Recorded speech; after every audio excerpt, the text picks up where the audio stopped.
नमस्कार, trending stocks में आपका बहुत बहुत स्वागत है। मैं हूं आपके साथ संदीप ग्रोवर। ट्रेंडिंग स्टॉक्स में हम अमूमन एक स्टॉक की बात करते हैं जिसमें बहुत ज़्यादा एक्शन देखने को मिलता है, या तो खरीदारी की तरफ या बिकवाली की तरफ। लेकिन आज तो एक पूरा सेक्टर ही फोकस में है, लाइमलाइट में, और वो है शिपिंग सेक्टर। चाहे वो शिपिंग वाली कंपनियां हो, चाहे वो शिपयार्ड की कंपनियां हो जो कि जहाज बनाने के कारोबार में है, इन तमाम स्टॉक्स में आज हमने जबरदस्त एक्शन बनता हुआ दिखा है।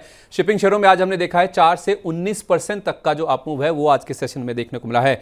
गार्डन रीच देखिए, मझगांव डॉक देखिए, कोचिन शिपयार्ड देखिए, इनमें 4 से 5% तक का जो उछाल है वो आज दिन के दौरान देखने को मिला है। एसआर शिपिंग की बात करें तो 10% का ऊपरी सर्किट स्टॉक में आज लग गया है, और इसके साथ साथ जीई शिपिंग यानी कि ग्रेट ईस्टर्न शिपिंग और उसके साथ साथ शिपिंग कॉर्पोरेशन ऑफ इंडिया जो कि सरकारी कंपनी है, इनमें तो आज 13 से 19% तक का जो अपमूव है वो आज के सेशन में देखने को मिल भी रहा है। In fact shipping corporation of India ने 328 रुपए का हाई लगाया इंटरडे में, जो कि इसका अब तक का रिकॉर्ड उच्चतम स्तर भी है, और जीई शिपिंग में भी 1538 का हाई बना है, जो कि इसका रिकॉर्ड उच्चतम स्तर है। अब तेजी क्यों हो रही है, इतनी ज्यादा तूफानी तेजी की वजह क्या है? पहले वजह समझते हैं, फिर आपको बताएंगे इन शेयरों में करना क्या है।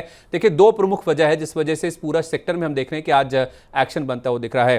पहले अगर आप देखेंगे तो शिपिंग मंत्रालय ने शिपिंग कॉर्पोरेशन ऑफ इंडिया और तेल मार्केटिंग कंपनियों की जो जेवी है उसका प्रस्ताव रखा है। जो बड़े तेल टैंकर्स हैं, जिसे हम वेरी लार्ज क्रूड कंटेनर्स कहते हैं, वीएलसीसी के नाम से भी जानते हैं, उनकी भारत में मैन्युफैक्चरिंग को लेकर जो प्रस्ताव है वो शिपिंग मंत्रालय की ओर से रखा गया है। और माना जा रहा है कि देश की जो सबसे बड़ी तेल मार्केटिंग कंपनी है, सबसे बड़ी ओएमसी है आईओसी, उसे एक प्रिफर्ड कंपनी के तौर पे यहां पे माना जा रहा है। तो आईओसी और शिपिंग कॉर्पोरेशन ऑफ इंडिया, इन दोनों की एक जेवी कंपनी हो सकती है, और ये दोनों कंपनियां मिलकर जो जेवी बनाएंगी वो भारत में जो बड़े तेल टैंकर्स हैं उनकी मैन्युफैक्चरिंग का कामकाज करेंगे। क्यों ऐसा हो रहा है? देखिए, ग्लोबल अगर आप शिप बिल्डिंग मार्केट में देखेंगे तो भारत का 1% से भी कम का हिस्सा है। हम तीसरा सबसे ज्यादा क्रूड इंपोर्ट करने वाले देश हैं, लेकिन हमारे भारत देश में ही ऑयल टैंकर्स नहीं बनते। हम पूरी तरह से विदेशी कंपनियों के ऊपर, विदेशी शिपिंग कंपनियां जो विदेशी इंश्योरेंस कंपनियां हैं उनके ऊपर डिपेंडेंट हैं।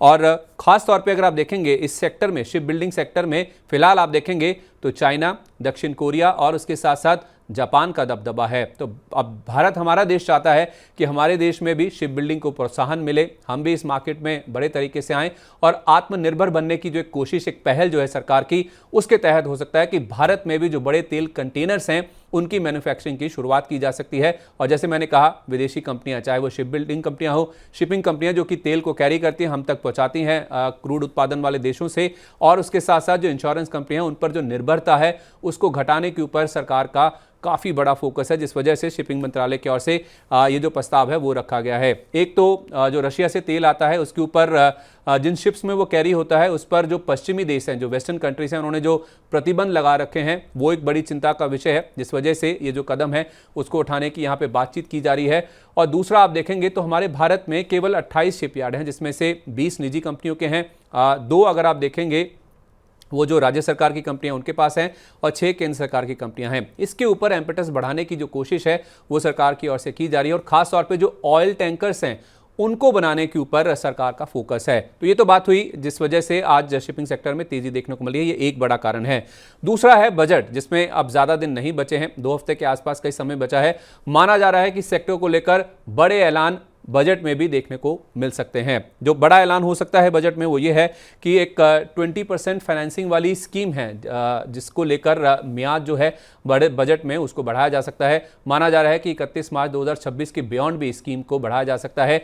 1 अप्रैल 2016 से लेकर 31 मार्च 2026 तक जो शिपयार्ड कंपनीज हैं उनको जो ऑर्डर्स आते हैं, चाहे वो घरेलू कंपनियों से हो चाहे वो विदेशी कंपनियों से हो, उनको पूरा करने के लिए सरकार एक इंसेंटिव देती है, फंडिंग करती है, 20% फाइनेंसिंग की जाती है। माना जा रहा है कि ये जो फाइनेंसिंग की स्कीम है इसे 2026 के बियॉन्ड भी एक्सटेंड किया जा सकता है, और ये जो 20% फाइनेंसिंग की दर है उसको भी 10 के 10 ऐसे ही रखा जा सकता है। तो एक बड़ी बात है। दूसरी बात, मैरीटाइम डेवलपमेंट फंड की भी घोषणा हो सकती है, और इस फंड के तहत जो सेक्टर की कंपनियां हैं उनको सस्ती दरों पर, डिस्काउंटेड रेट्स पर फंडिंग मिलती है। तो एक बड़ी चीज है जो कि और बजट में अनाउंसमेंट देखने को मिल सकता है। और तीसरी बड़ी बात है कि हरित नौका स्कीम का एक जो अनाउंसमेंट है वो भी बजट में देखने को मिल सकता है।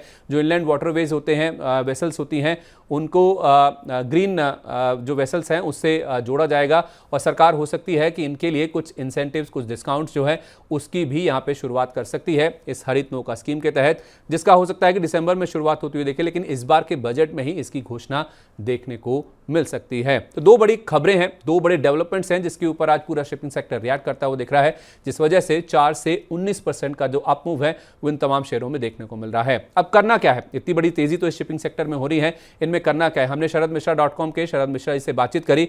उनका यह कहना है कि कोचिन शिपयार्ड, इस शेयर में आप चाहें तो खरीदारी करके चल सकते हैं। 3100 का टारगेट होगा, 2700 रुपये ये आपका स्टॉप लॉस होना चाहिए। जी शिपिंग जिसने आज रिकॉर्ड हाई भी टच किया है, उसमें आप मुनाफा वसूली कर सकते हैं। और गार्डन रीच को आपको होल्ड करना है, इसमें जो स्टॉप लॉस है वो 2500 रुपये का, और टारगेट आप देख सकते हैं 3100 रुपये का। और शिपिंग कॉर्पोरेशन ऑफ इंडिया को 385 रुपये के लक्ष्य के साथ होल्ड करें। इसने भी आज 328 रुपये का रिकॉर्ड हाई टच किया है, लेकिन इसमें हो सकता है कि तेजी और भी ज़्यादा बनती हुई दिखे, इसको आप होल्ड कीजिए। 385 रुपये का जो लक्ष्य है वो शिपिंग कॉर्पोरेशन ऑफ इंडिया में देखने को मिल सकता है, जिसमें आईओसी के साथ जेवी की जो बातचीत है उसकी खबरों के चलते स्टॉक में आज एक्शन देखने को मिल रहा है। तो ये तो बात हुई शिपिंग सेक्टर क्यों बज़ कर रहा है, क्यों लाइमलाइट में है, क्यों ज़्यादा ट्रेंडिंग है, और इन शेयरों में आपको करना क्या है। ऐसे ही तमाम ट्रेंडिंग स्टॉक्स या सेक्टर जिन पर बहुत ज़्यादा एक्शन देखने को मिल रहा है, उस पर मनी 9 का कवरेज लगातार आपके लिए जारी रहेगा। ऐसे कुछ और वीडियोस आपके लिए लाते रहेंगे। तब तक के लिए मुझे दीजिए इजाज़त। नमस्कार।